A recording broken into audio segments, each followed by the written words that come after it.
ڕاگەیاندنی کۆمیتەی ژنانی کۆمەڵە لە دژی حکمی لە سێدارەزانی وریشە مورادی. ڕۆژی یەکشەممە 20 خەزەڵوەری 1403 لەقی 15 بەناو دادگای کۆماری ئیسلامی ئێران بە سەرۆکایەتی دادوەر سەڵەواتی جەنایەتکار حکمی ئەعدامی لە دژی بەندکراوی سیاسی وریشە مورادی دەرکرد.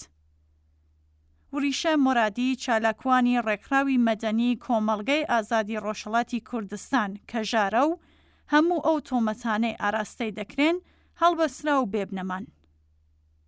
وریشە مورادی لە دانیشتنەکانی دادگا ڕێگەی پێ نەدرا بەرگری لە خۆی بکات و دادوەر سەڵەواتی ڕێگەی نەدا پارێزەرەکانی بەرگری لێ بکەن.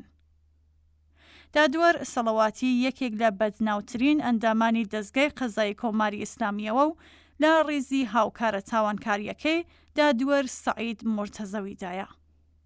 ئامانجی دام و دەستگا قەزایی و ئەمنیەکانی کۆماری ئیسلامی لە دەرکردنی ئەم جۆرە فەرمانانە دروستکردنی ترسە لە کۆمەڵگادا.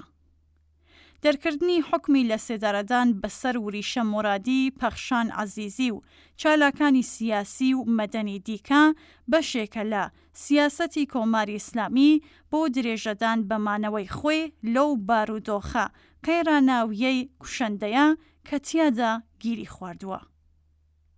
بێهۆ نییە کە زۆرێک لەو بڕیارانەی لەسەر سزادراوانی دادگا ئاساییەکان کە ساڵانێک لەمەوە پێش دەرکراون لە هەلومەرجێکی ئاوادا دەستە لە سێدارە دەدەن.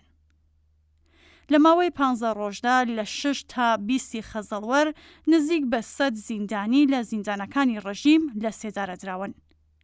کۆمیتەی ژنانی کۆمەڵە ڕێکخراوی کوردستانی حزبی کۆمۆنیست ئێران بە توندی حکمی لە سێدارەدانی نامرۆڤانە بۆ وریشە مورادی بە تۆمەتی گاڵتەجاڕانەی بەغی شەرمەزار دەکات و داوا لە هەموو دام و دەستگاکانی مافی مرۆڤ و لایەنە سیاسیەکان لە ناوەوە و دەرەوەی وڵات دەکات چالاکانە ناڕزایەتی بەم حکمە دەرببڕن و نەهێڵن داسی مەرگی کۆماری ئیسلامی گیانی زیاتری تێکۆشەرانی زیندان بچنێتەوە.